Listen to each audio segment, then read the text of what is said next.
Welcome to TV three news. Hyderabad Hastinapuram పరిధిలో జరిగిన ఘోర రోడ్డు ప్రమాదం స్థానికంగా విషాదాన్ని నింపింది. మద్యం మత్తులో రోడ్డుపై నడుస్తున్న ఓ యువకుణ్ణి బైక్పై వెళ్తున్న శివ, సందీప్ అనే బీటెక్ విద్యార్థులను హోండా కారు ఢీకొట్టిన తర్వాత కూడా కారు ఆగకుండా దాదాపు 100 కిలోమీటర్లు పైగా ఈడ్చుకెళ్లింది. ఈ ఘటనలో ముగ్గురు యువకులు అక్కడికక్కడే ప్రాణాలు కోల్పోయారు. ప్రమాదం తీవ్రతకు స్థానికులు షాక్ గురయ్యారు. సమాచారం అందుకున్న పోలీసులు ఘటనా స్థలానికి చేరుకుని కేసు నమోదు చేసి దర్యాప్తు ప్రారంభించారు. డ్రైవర్ మద్యం మత్తులో ఉన్నాడనే అంశంపై విచారణ సాగుతోంది.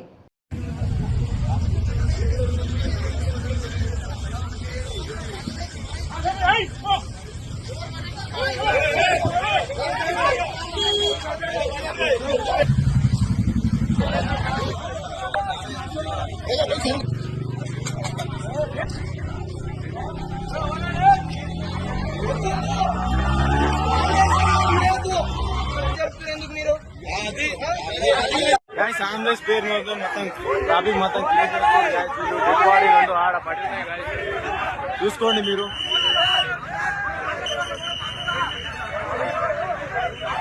ఆమ్లెట్ లేదు అన్ని లేదు మొత్తం క్లియర్ చేస్తారు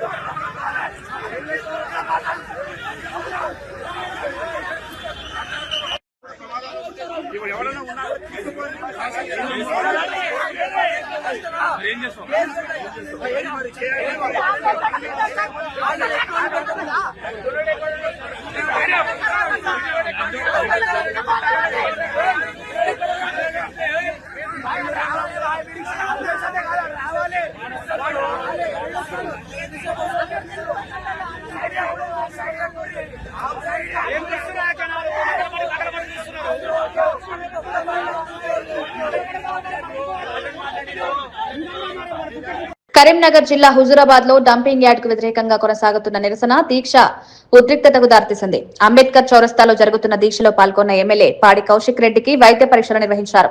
నిరసన దీక్షలో ఆయన ఆరోగ్య పరిస్థితిని పరిశీలించిన వైద్యులు అవసరమైన చికిత్స అందించారు. స్థానిక ప్రజలు కూడా ఈ ఉద్యమానికి మద్దతు తెలుపుతున్నారు.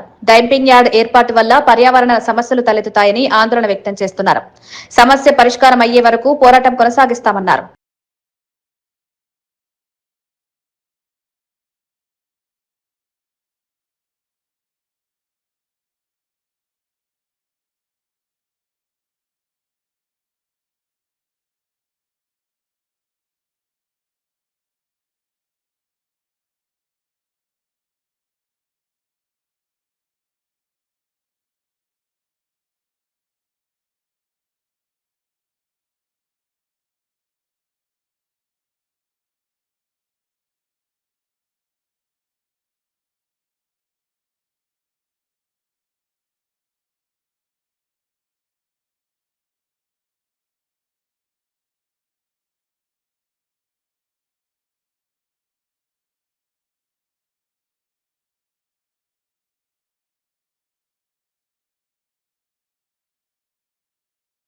తెలంగాణ ముఖ్యమంత్రి రేవంత్ రెడ్డి భారత్లోని ఘనా హైకమిషన్ ప్రొఫెసర్ క్వాసీ ఒబెరిడాన్సోతో సమావేశమయ్యారు. హైకమిషనర్ బాధ్యతలు స్వీకరించిన తర్వాత హైదరాబాద్ కు ఆయన మొదటిసారి వచ్చారు. ఈ సందర్భంగా పరస్పర సహకారంపై కీలక చర్చలు జరిగాయి.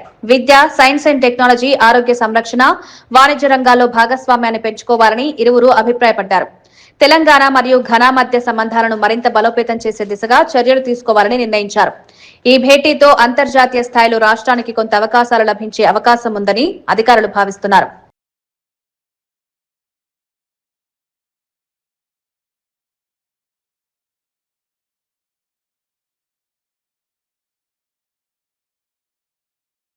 భువనగిరి ఎంపీ చామల కిరణ్ కుమార్ రెడ్డి బీఆర్ఎస్, బీజేపీపై తీవ్ర విమర్శలు చేశారు.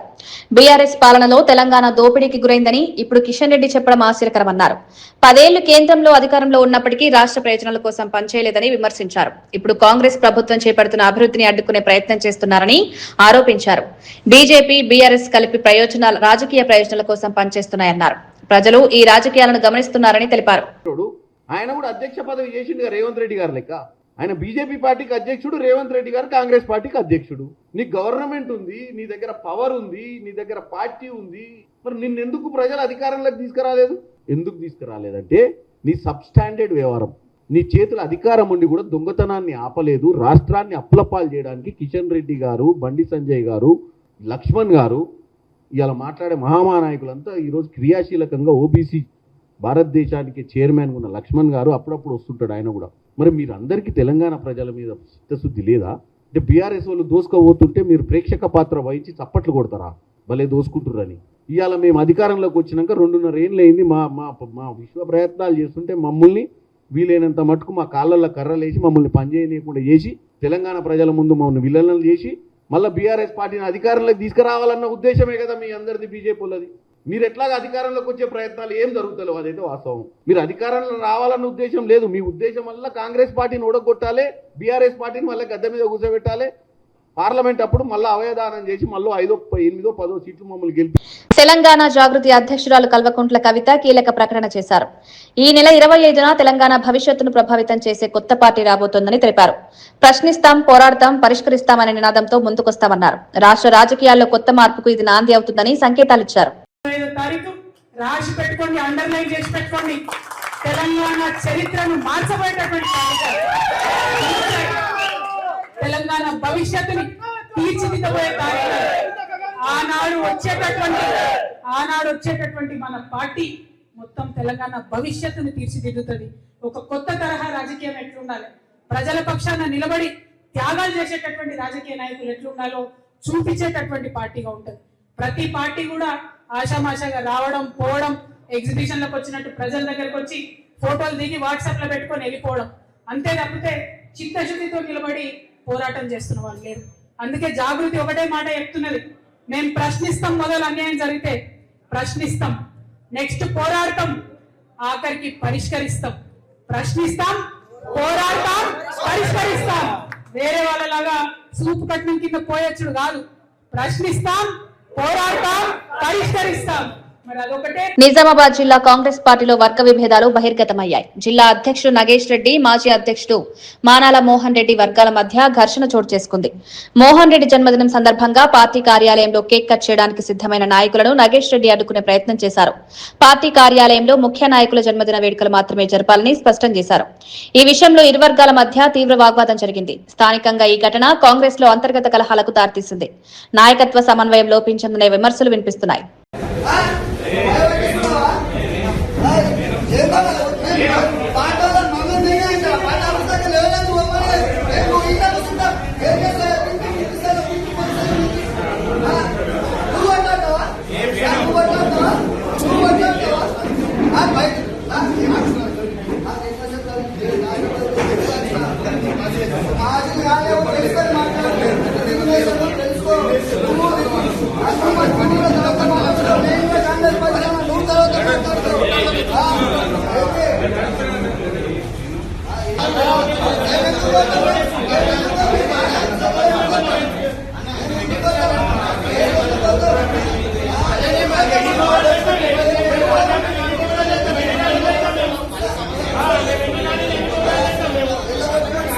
మల్కాజ్గిరిలో ఫుట్పాత్ ఆక్రమణల తొలగింపు చర్యలకు ఉద్రిక్తతలు దారితీశాయి. టౌన్ ప్లానింగ్ అధికారులు, పోలీసులు కలిసి ఫుట్పాత్లపై ఉన్న షాపులను తొలగించారు. అయితే తమకు సామాన్లు సర్దుకునేందుకు సమయం ఇవ్వాలని చిన్న వ్యాపారులు ఆందోళన వ్యక్తం చేశారు. అకస్మాత్తుగా తీసుకున్న చర్యలతో తమ జీవనోపాధి దెబ్బతింటోందన్నారు. అధికారులు మాత్రం ప్రజా రహదారులపై ఆక్రమణలు అనుమతించబోమని స్పష్టం చేశారు. ఇరువైపులా ఉద్రిక్త పరిస్థితులు నెలకొన్నాయి. స్థానికంగా పరిస్థితిని అదుపులోకి తీసుకురావడానికి పోలీసులు చర్యలు చేపట్టారు.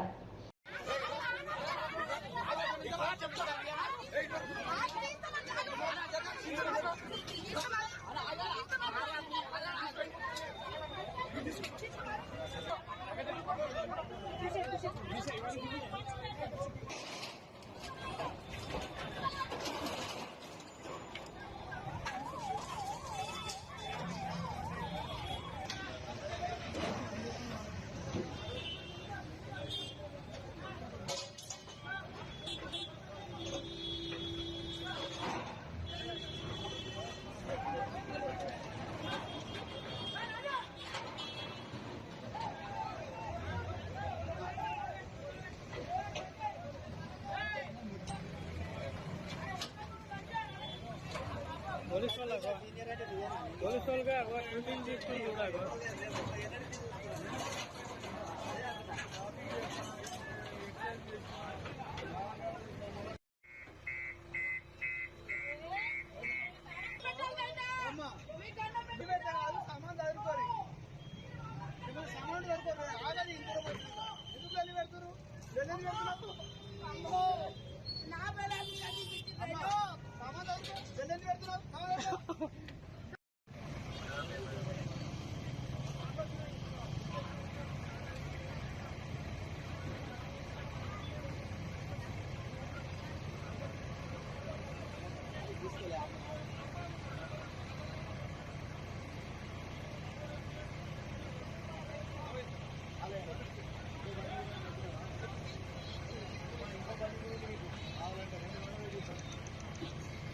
జయశంకర్ భూపాలపల్లి జిల్లా గణపూర్ మండలంలోని చెల్పూర్ కేటీపీపీ ప్రధాన గేటు వద్ద ఆర్టిజన్ కార్మికులు ఆందోళన చేపట్టారు.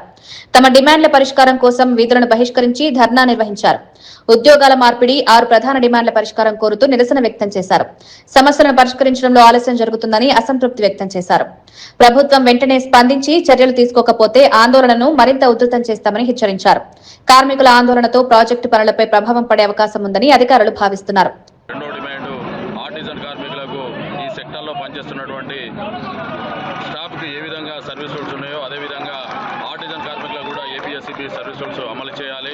అలాగే మూడవది అన్మైన్డ్ కార్మికులను కూడా ఆర్టిజన్గా గుర్తించాలి. అదే నాలుగవది ఖచ్చితంగా ఎస్పీఎం కార్మికులు కానివ్వండి, పీసీఏ కార్మికులు కానివ్వండి, అలాగే బిల్ కలెక్టర్స్, స్పాట్ బిల్లర్స్ వీరిని కూడా జీవో నెంబర్ 11 ప్రకారం ఖచ్చితంగా జీతాలు అమలు చేయాలని ఈ జేఏసీ డిమాండ్ చేస్తూ ఉంది.